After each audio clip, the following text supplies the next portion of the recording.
नमस्कार, आदाब, सत श्री अकाल। दोस्तों, 1857 का विद्रोह हमारी आजादी की लड़ाई का एक बहुत ही महत्वपूर्ण अध्याय है और इस अध्याय को 10 मई 1857 को मंगल पांडे ने लिखकर शुरुआत किया और उसके बाद ये जो चिंगारी थी वो शोला बनती चली गई और आजादी के मतवालों ने अपने अपने साधनों, अपनी अपनी क्षमताओं के हिसाब से इसमें अपने प्राणों की आहुति दी अपनी मातृभूमि के लिए। लड़ाई के अलग अलग तरीके अपनाए गए, हम उनके विस्तार में नहीं जा रहे, लेकिन आज हम जिस योद्धा की बात करने जा रहे हैं उसने छापा मारी युद्ध को इस आजादी की लड़ाई में अपना हथियार बनाया और कानपुर, बिठूर, ललितपुर, करारी, ग्वालियर, झांसी, नरसिंहपुर, छिंदवाड़ा, बैतूल, मुल्ताई आदि न जाने कितने ही स्थानों पर अंग्रेजों से मुकाबला किया, उनसे सामना किया। चंबल, नर्मदा, बेतवा और न जाने कितनी नदियों को पार किया। इसी तरह से चंबल की बीहड़ें, पार्वती की घाटियां, विंध्याचल की पर्वत श्रृंखलाओं को भी पार किया। भले इस योद्धा को सफलताएं ना मिली हों, लेकिन अंग्रेज इसकी बहादुरी से घबराते थे। रिकॉर्ड में जन्म तिथि का बहुत ज्यादा या कहूं कि विवरण मिलता ही नहीं है, लेकिन 1814 की बात है कि पेशवा बाजीराव के घरेलू नौकर थे पांडुरंग राव भट्ट, जो कि देशस्थ ब्राह्मण थे और महाराष्ट्र के नासिक जिले के येवला ग्राम में पदस्थ थे।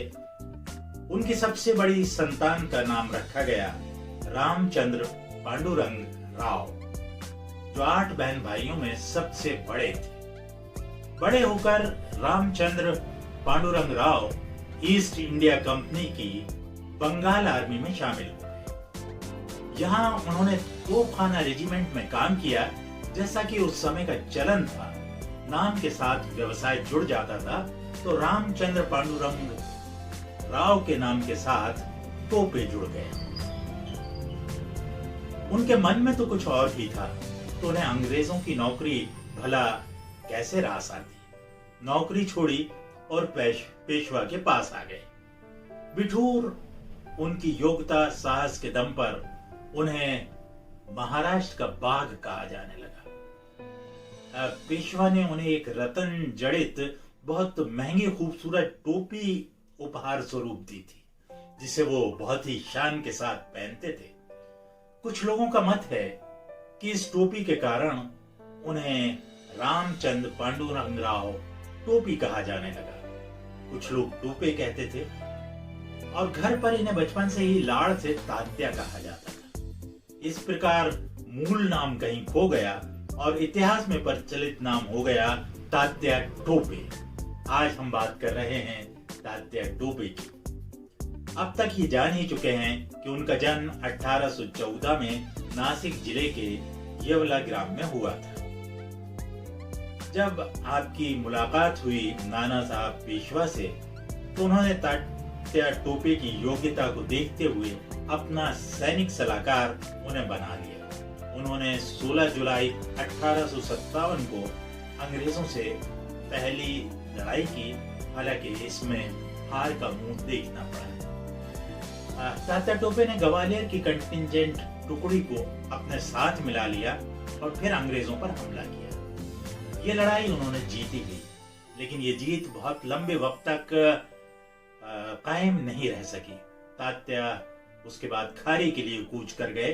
वहां उन्होंने काफी रकम और तोपें इकट्ठा की। वहीं पर उन्हें पता चला कि अंग्रेजों ने रानी लक्ष्मीबाई यानी झांसी पर आक्रमण किया हुआ है। उन्होंने वहां से झांसी के लिए कूच किया, जीत हासिल की।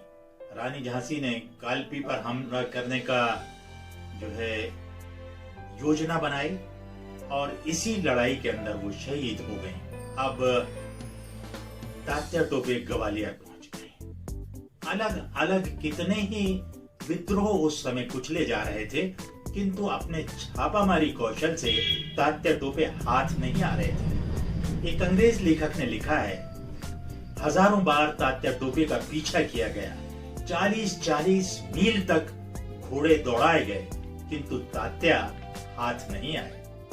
हम उनके संघर्ष के विभिन्न स्थानों का जिक्र पहले ही कर चुके हैं। इसमें खंडवा पहुंचने के बाद निमाड़ एक बहुत ही महत्वपूर्ण पड़ाव था। खंडवा उन्होंने कई सरकारी इमारतों को आग लगा दी।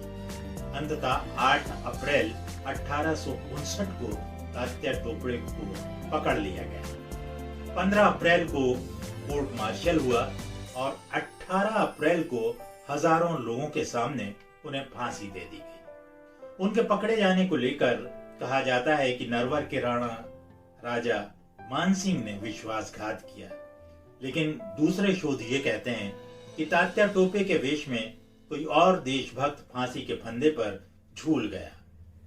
यह सब मानसिंह और तात्या टोपे की सहमति से हुआ।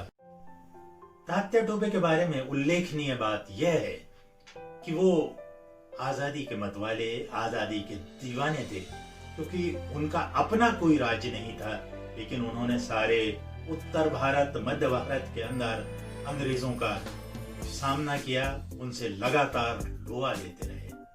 बहरहाल आज हम उन्हें अपनी विनम्र श्रद्धांजलि अर्पित करते हैं।